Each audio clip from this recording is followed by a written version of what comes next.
Shalom, shalom, shalom. First and foremost, I want to give all praise and honor and glory to Yahweh Ba'ashem, Yahweh Shai Ba'ashem, Rakah Kodash.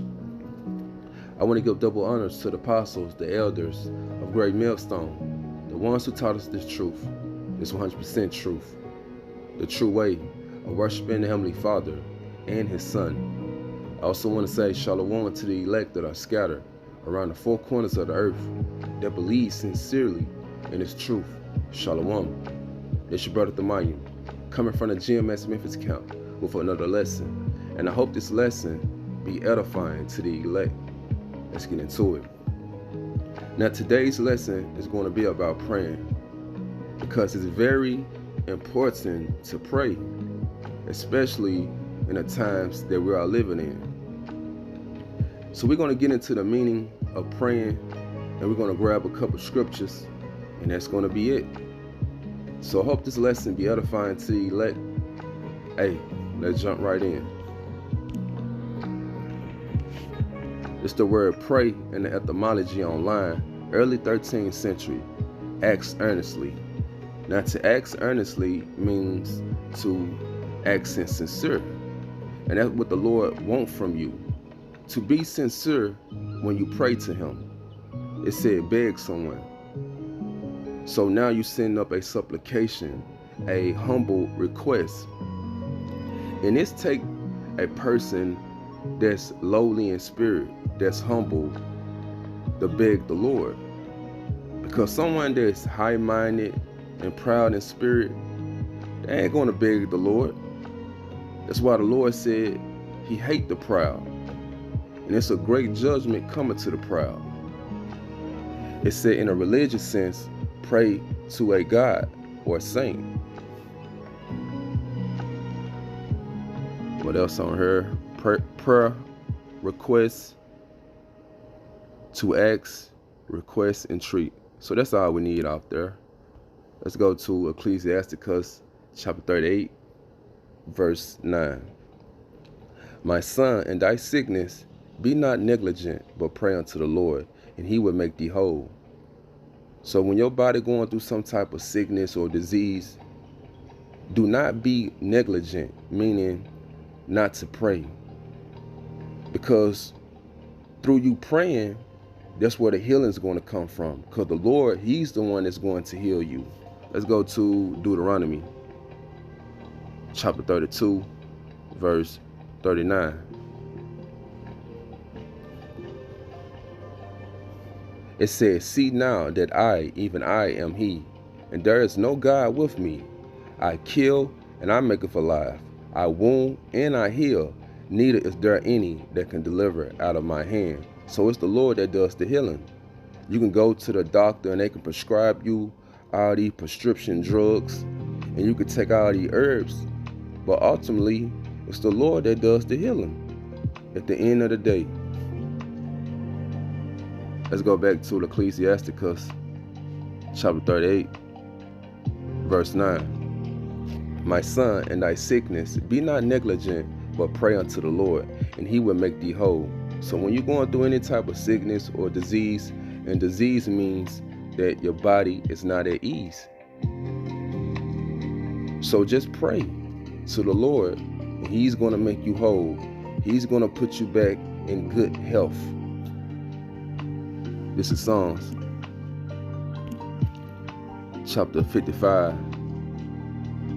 verse 17. Evening and morning and at noon will I pray and cry out loud, and He shall hear my voice.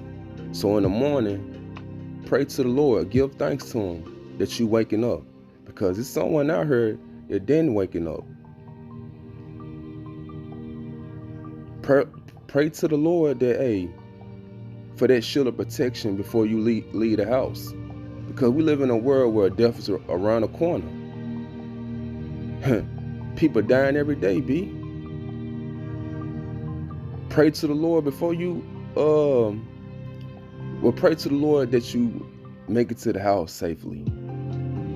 Because, hey, once again, someone that left the house didn't make it back to the house. So pray without ceasing. Let's go to 1 Thessalonians chapter 5, verse 17. Pray without ceasing. Let's get this in the NLT. It's 1 Thessalonians chapter 5, verse 17 in the NLT. Never stop praying. So never stop praying. Don't go a day without praying. Because through that prayer, it's like it's a hedge that's around you, protecting you from evil and wickedness that's in this world.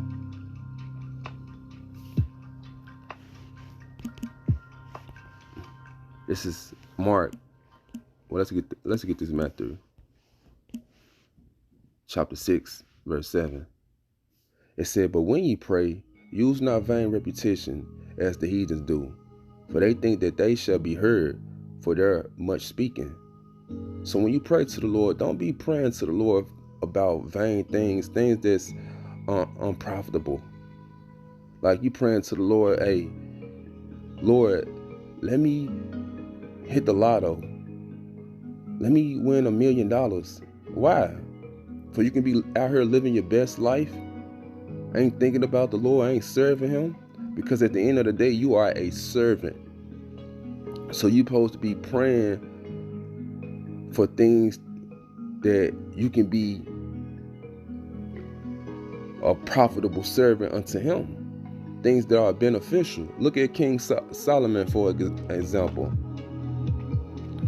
He prayed for wisdom. He could have prayed for riches. He could have prayed for a long life or a death upon his enemy. But he didn't pray for those things. He prayed for how to guide the Lord's people with wisdom. And that was pleasing to the Lord. And that's something you should have in your prayer. You know, something that's going to be beneficial to pleasing the Lord. Verse 8, "Be not ye therefore like unto them, for your Father knoweth what things ye have a need of before you ask him." So the Lord knows what you're in need of. The reason why you didn't get that job that pays a lot of money, because that job probably would have took up all of your time. Now you ain't putting in time to serve the Lord. Or the reason why you didn't get that woman that you always wanted, that you always been crushing on, is because your mind would have been focused on pleasing her instead of pleasing the Lord. And the Lord, he's a jealous power. So the Lord knows what you're in need of. And the things that you always want, it's not always good for you. This is Mark chapter 11, verse 24. "Therefore I say unto you, what things soever ye desire, when ye pray, believe that you receive them, and ye shall have them." So when you pray to the Lord, hey, you got to believe. You got to have faith that you're going to receive it. Let's go to James. Because you don't want to pray to the Lord and just because he didn't give it to you right then and there, you don't believe. This is James chapter 1, verse 5. "If any of you lack wisdom, let him ask of the Most High, that giveth to all men liberally." Liberally means a large, generous amount. And it said, "Upbraideth not." Upbraideth means he's not going to rebuke you just because you ask him for wisdom. He's not going to get mad and say, like, why are you asking for wisdom? He's not going to do that. He's going to give it to you, as if it say, and it shall be given him. But let him ask in faith, nothing wavering. For he that waver is like a wave of the sea, driven with the wind and tossed. For let not that man think that he shall receive anything of the Lord. A double-minded man is unstable in all his ways. So when you ask the Lord for something, you got to ask the Lord in faith.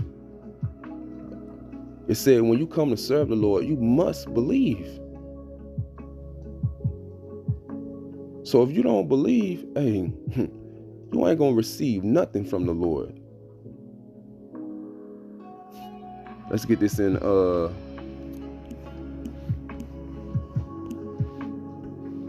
Sirach, chapter 37, verse 15.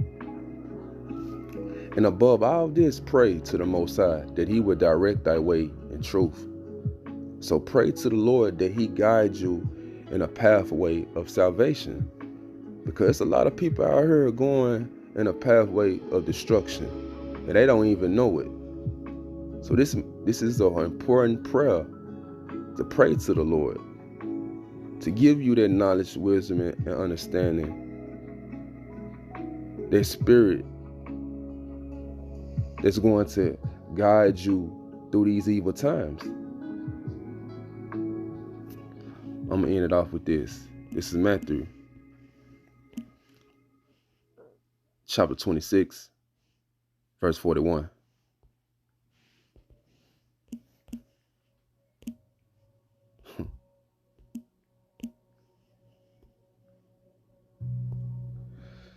It said, watch and pray that ye enter not in temptation. That the spirit, it said, the spirit indeed is willing, but the flesh is weak. So these are two main things you need to be doing in these times. Watching, being circumspect, looking around you, paying attention to the prophecies, the times that we are living in, and praying to the Lord that you enter not into temptation, because the hour of temptation is fastly approaching. And the spirit is indeed willing, but the flesh is weak. So the spirit, I always want to pray, but the flesh is weak. It ain't thinking about praying. It's not on the flesh mind to pray. So remember to pray and never stop praying. Always pray. So I hope this lesson was edifying to the elect. Shalom.